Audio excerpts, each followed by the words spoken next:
अस्सलाम वालेकुम रहमतुल्लाहि व बरकातुहू। देखिए, पत्रकार परिषद रखने का मकसद ये है कि हम देख रहे हैं कि 2024 से पहले से मुमरा के अंदर किस तरीके से जो है एक टीम के नाम से बोलो या एक पार्टी के नाम से बोलो कि मैंने इसके पहले भी पत्रकार परिषद में कर मैंने कहा था, आप लोगों ने कवर किया था कि मराठी में एक मन है, खोटा बोला रेटून बोला, जिसका मतलब ये है झूठ बोलो लेकिन इतनी सफाई से बोलो कि आदमी को जो है या आवाम मुमरा शहर के लोगों जो किस तरह गुमराह किया जाए, और इस तरह की सफाई से बोलो झूठ कि आवाम और शहर के जो लोग जो है उसके ऊपर यकीन करने लग जाए।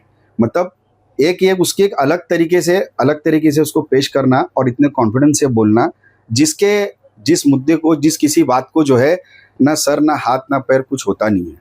और पता नहीं, मेरे को समझ में नहीं आता है कि इस झूठ की बुनियाद पर वो कब तक टिकेंगे और कहाँ तक टिकेंगे।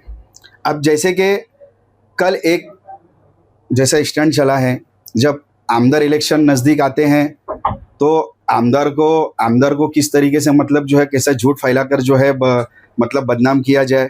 फिर नगर सेवक इलेक्शन आते हैं तो उस वक्त में ये चीज़ होती है कि किस तरीके से जो है नगर सेवकों में टारगेट किया जाए। जैसे अब आमदार इलेक्शन था तो हमारे आमदार डॉक्टर जितेंद्र रावत साहब को जो है टारगेट किया जाता था बस झूठ की बुनियाद पर। फिर उसके बाद में नगर सेवक इलेक्शन आए, शानू पठान, मर्जिया पठान और अदर नगर सेवक, हमारे पार्टी के अध्यक्ष और हमारे पार्टी के पदाधिकारी, किस तरीके से जो है उनको भी जो है टारगेट किया जाता है झूठ की बुनियाद पर। जैसे कि मैं बताना चाहूँगा, एक बात है ना, अगर किसी कामयाबी की हम रोक नहीं सकते तो उसको बदनाम करना शुरू कर दिया जाता है। तो यही ट्रेंड जो है पिछले 2024 से चल रहा है कि आमदार को, नगर सेवकों को, हमारे पार्टी के जो है पदाधिकारियों को किस तरीके से बदनाम किया जाता है हर किसी को लेकर। मतलब एक पैड न्यूज़ बनाकर कुछ भी बातों को जो बेबुनियाद बातें करके जो है बदनाम करने की कोशिश हम हर वक्त ये होती जा रही है। कुछ महीने में, 15 दिन में कुछ ना कुछ बातें निकल कर बदनाम किस तरह किया जाए, क्योंकि कामयाब तो वो हो नहीं रहे हैं।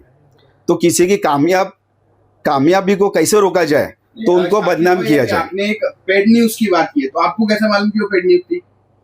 पेड न्यूज इसके लिए थी क्योंकि वो जो आरोप लगा रहे थे। कैसे मालूम कि पेड न्यूज ही थी, उन्होंने पैसा देकर बनाई, कैसे मालूम आपको? नहीं, पेड न्यूज का मतलब मैं अपने थोड़ा अल्फाज वापस लेता हूँ कि मतलब किस तरीके से जो है झूठी और गलत न्यूज़ को बनाया जाए।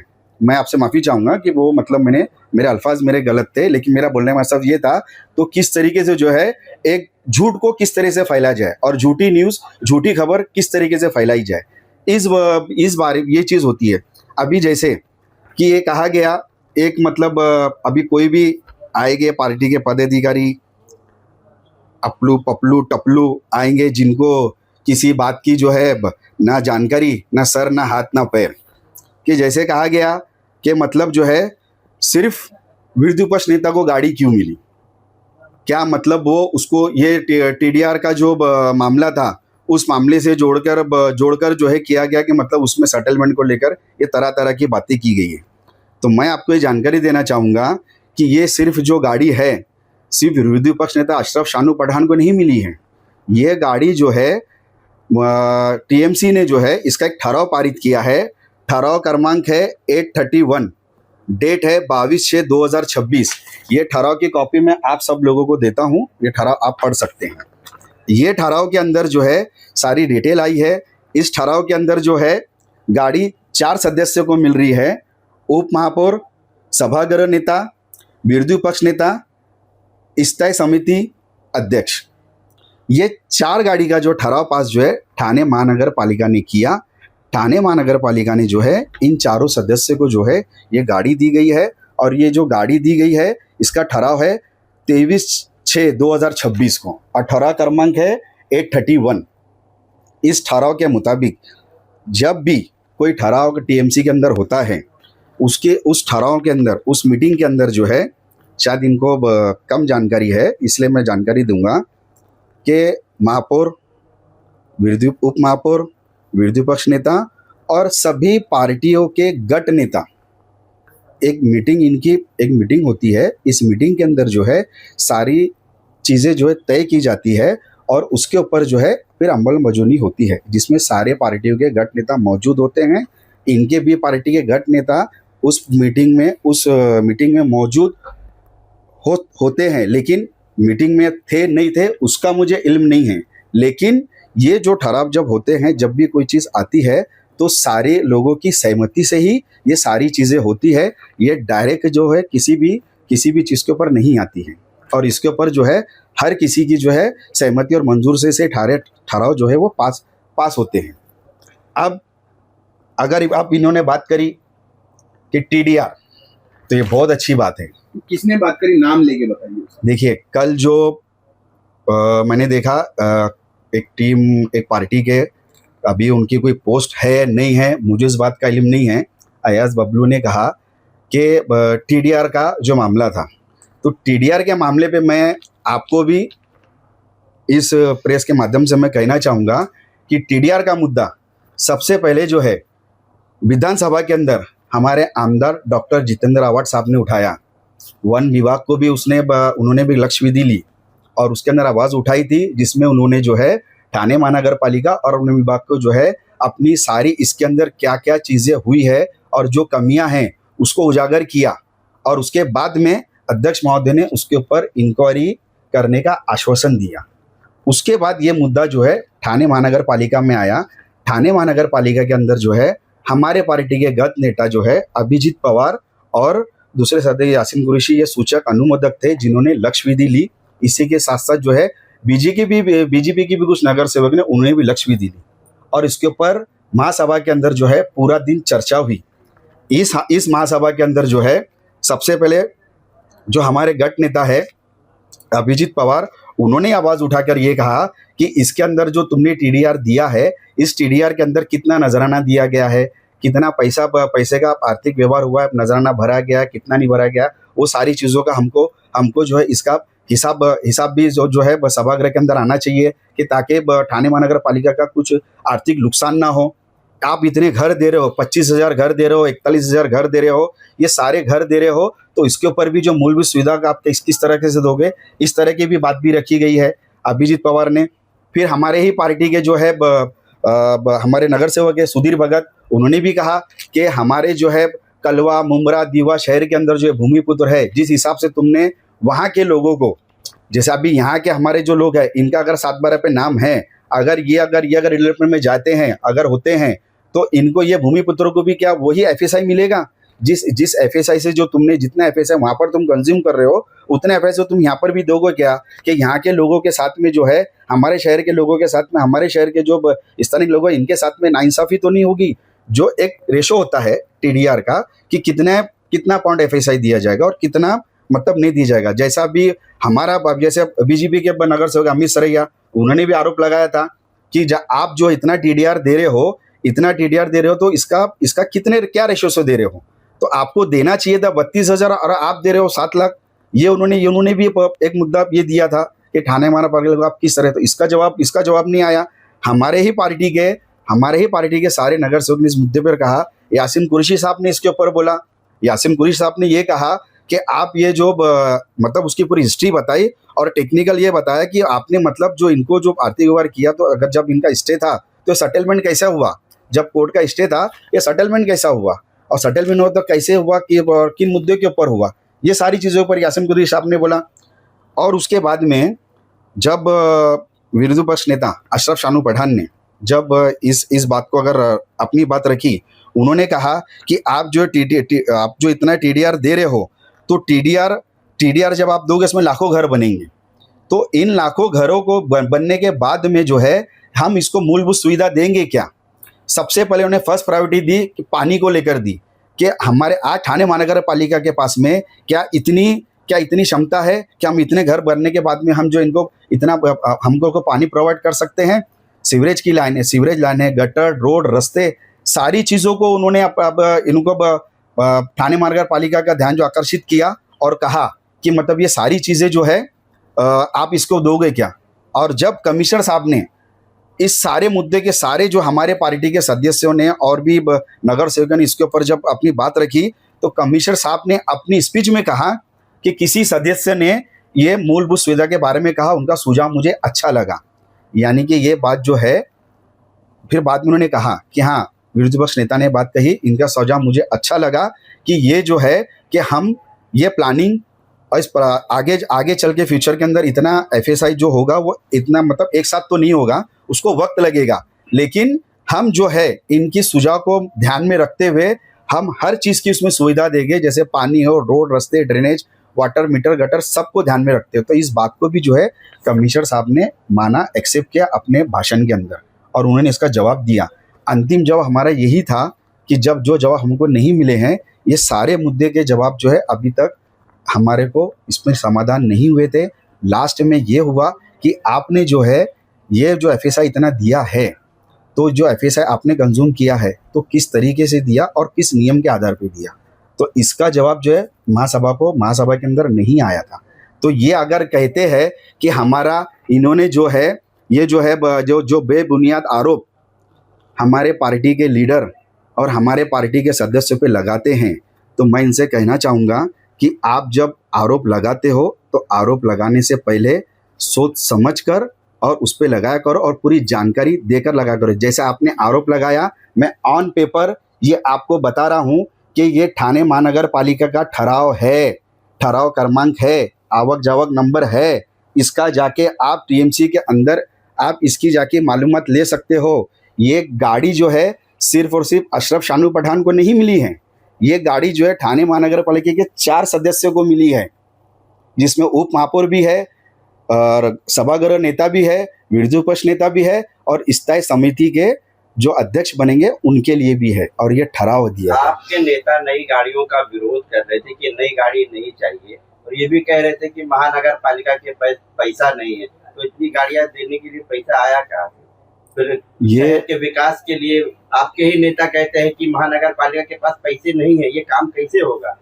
और गाड़ी के लिए पैसे हैं, नई नई गाड़ियां लेके घूम रहे हैं। ये काम तो ठाणे महानगर पालिका, ठाणे महानगर पालिका तो जो गई है, तो हमारे नेता पठान आपके हमारे नेता है ना, तो मैं अरे हाँ, तो वो बोलते हैं कि महानगर पालिका के पास पैसा नहीं है, कहाँ से आएगी? हाँ, तो जब गाड़ी जिस वक्त ये कहा गया था, उस वक्त महापालिका जो है 1 महीना हुआ था। आप जो बात कर रहे हैं वो मार्च महीने का हवाला देते हैं शानू पठान। कोरोना से अभी तक महानगर पालिका के पास पैसा नहीं है, तो कहाँ से आएगी? तो ये पैसा ठाणे महानगर विरोध कर रहे थे, नई गाड़ी नहीं चाहिए, और नई गाड़ी मिलते ही एकदम घूम रहे बैठे। अभी हाल ही में भी मामला उठा था मुमरा की डंपिंग ग्राउंड को लेकर, तो भी बताया जा रहा था कि ठाणे महानगर पालिका के पास फंड नहीं है। हाँ, तो ठाणे महानगर पालिका के पास में जब ये चीज फंड का जो मामला आ रहा था, तो इस फंड के अंदर इसका जो फंड लिखा गया था, इसका फंड जो है 67,5,000 था, बराबर है।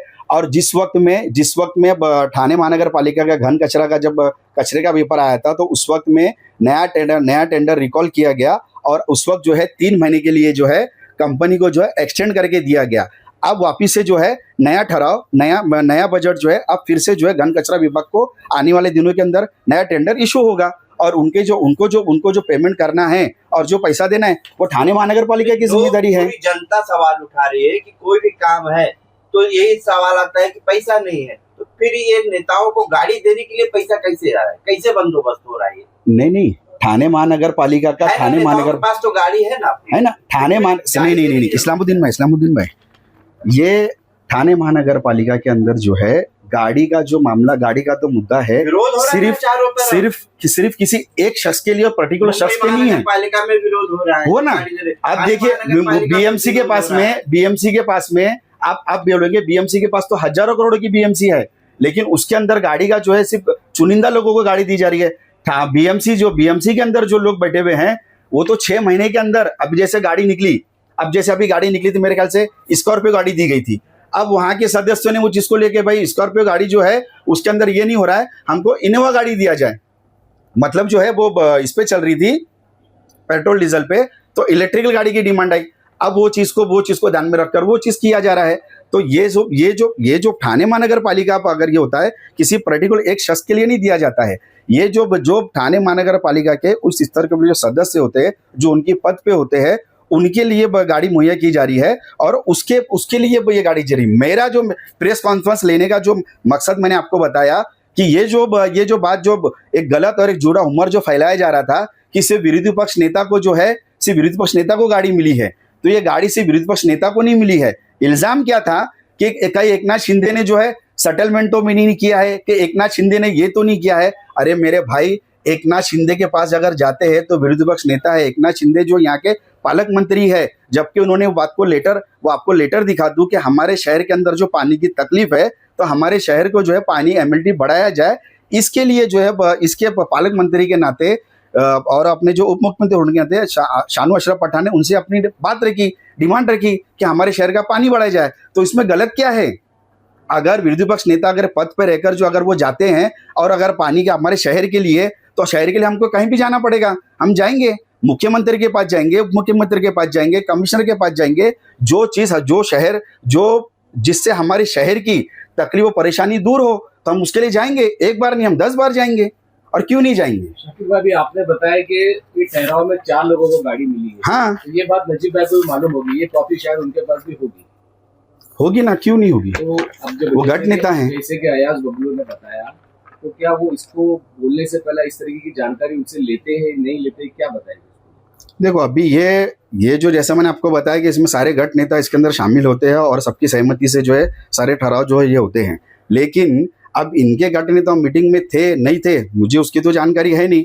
और इनके गट नेता इनसे अगर ये जानकारी देकर अगर जानकारी लेकर अगर लेने के बावजूद भी अगर इस तरह की बयानबाजी कर रहे हैं तो ये तो सीधी बात है, सरासर ये शहर के लोगों को गुमराह कर रहे हैं। इसमें तो सीधी यही बात है। और मैं आपके प्रेस के माध्यम से, आपके चैनल के माध्यम से एक चीज़ को मैं बोलना चाहूँगा कि अगर पहली बात तो ये है, अगर आसमान पे अगर आप सर उठाकर थूकोगे तो वो थूक आपके अंग पर ही गिरेगा। दूसरी बात, अब इसके अभी ये जो इतना चल रहा है, अगर हमारे पार्टी के कोई भी लीडर, चाहे वो हमारे आमदार साहब हो, विरोधी पक्ष नेता हो, पार्टी के अध्यक्ष हो या कोई भी सदस्य हो, अगर इस तरीके से आपने झूठे बयानबाजी और गलत बयानबाजी से अगर आपने इसको अगर बदनाम करने की अगर कोशिश किया गया तो आपको इसका जवाब ऑन पेपर दिया जाएगा। मैं फिर बात को दोहराना चाहता हूँ कि अगर इसके अलावा इसके बाद हमारे पार्टी के किसी भी सदस्य को हो, चाहे नगर सेवक हो, कार्यकर्ता हो, जो भी हो, अगर आपने इस तरीके से झूठ और गलत बयानबाजी की तो आपको हर चीज़ का जवाब आपको रिटर्न में ऑन पेपर मिलेगा। मैं ये कहना चाहता हूँ कि कहीं ऐसा ना हो कि 90 लाख का एक जिन बाहर आएगा और राबुड़ी से लेकर मुमरा तक जवाब देना भारी पड़ेगा। ये मैं आपको ऑन रिकॉर्ड, ऑन कैमरा बोल रहा हूँ। अगर समझदार है तो समझदार को इशारा काफ़ी है। रही बात आरोपी की ना, तो आरोपों की आपके ऊपर पूरी लिस्ट है, आरोपों की पूरी लिस्ट है। आपने सब देखा रहेगा, इसके पहले, इसके पिछले कई सालों में, 13-14 में क्या हुआ, मैं आपको बताता चलूँ ना। गोल्डन गैंग कौन, किसके फ़ोन के ऊपर जो है फायरिंग हुई, सारी चीज़ें के इल्ज़ाम हैं, सब सारी चीज़ें हैं। तो इसके लिए हमको बोलने मत लगाओ। इलेक्शन था, आरोप प्रत्यारोप चलते गए हैं। आज हम जो है शहर की बात कर रहे हैं और शहर की भलाई की बात कर रहे हैं। तो इसके पहले भी विरोधी पक्ष नेता अशरफ शानू पठान ने वो न्यूज़ को आपने कवर किया और उन्होंने एक बात कही थी कि इलेक्शन हो गया, आरोप प्रत्यारोप हो गया, अब हमको जो है साथ में मिलकर जो है शहर की भलाई के लिए और शहर के लिए काम करना है, हम उसके लिए काम करेंगे। तो तुम भी शहर की भलाई के लिए काम करो और हमको भी काम करने दो। इस तरीके से झूठ और बेबुनियाद अगर आरोप लगाते जाओगे तो हमारे पास भी जो है ना पूरी लिस्ट है।